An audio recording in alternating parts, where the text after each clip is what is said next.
মৌসুমী চাষাবাদ হিসেবে লাভজনক খেজুরের গাছের গুড় ব্যবসা। মৌসুমী এই ব্যবসায় ভাগ্য ফিরেছে পাবনা, নাটোরের সীমান্তবর্তী ঈশ্বরদী এবং লালপুর উপজেলার শতাধিক উদ্যোক্তার। তবে প্রতি বছর খেজুরের গাছ কমে যাওয়ায় ঐতিহ্যবাহী এই ব্যবসার ভবিষ্যৎ নিয়ে শঙ্কায় উদ্যোক্তারা।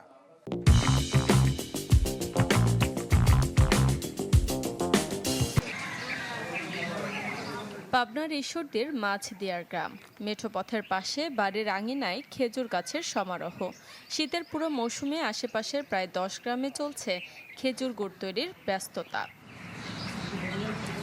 স্থানীয়রা জানান 6 লিটার খাঁটি রসে হয় 1 কেজি খাঁটি গুড়, যা পাইকারিতে বিক্রি হচ্ছে প্রতি কেজি 300 টাকায়।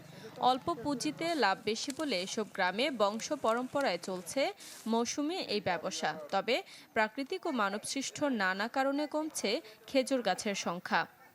সে ভোর 4টার সময় উঠতে হবে, উঠে রস আবার পাড়তে হবে, পাড়ি নিয়ে আসতে হবে, নিয়ে আসি আবার ওই ড্রামে দিয়ে জ্বালা গুড় বানা, বহুত খাটনি।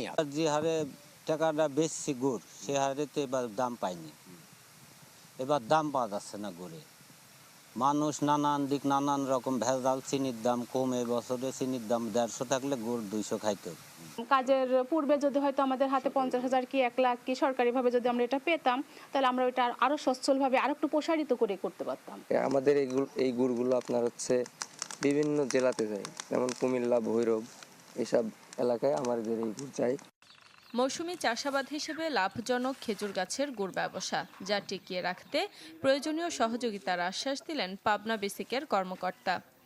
আরও দীর্ঘদিন তাদের কর্মের সাথে জড়িত রাখার জন্য বিসিক এর পক্ষ থেকে এই শিল্পের পৃষ্ঠপোষক হিসেবে তাদের পণ্য বিপণনে এবং যদি তাদের কোনো আর্থিক সহযোগিতার প্রয়োজন হয়, সেক্ষেত্রে বিসিক তাদেরকে সর্বদাই সহযোগিতা করবে।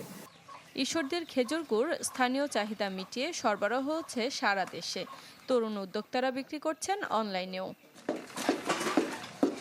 Desk report, channel 24।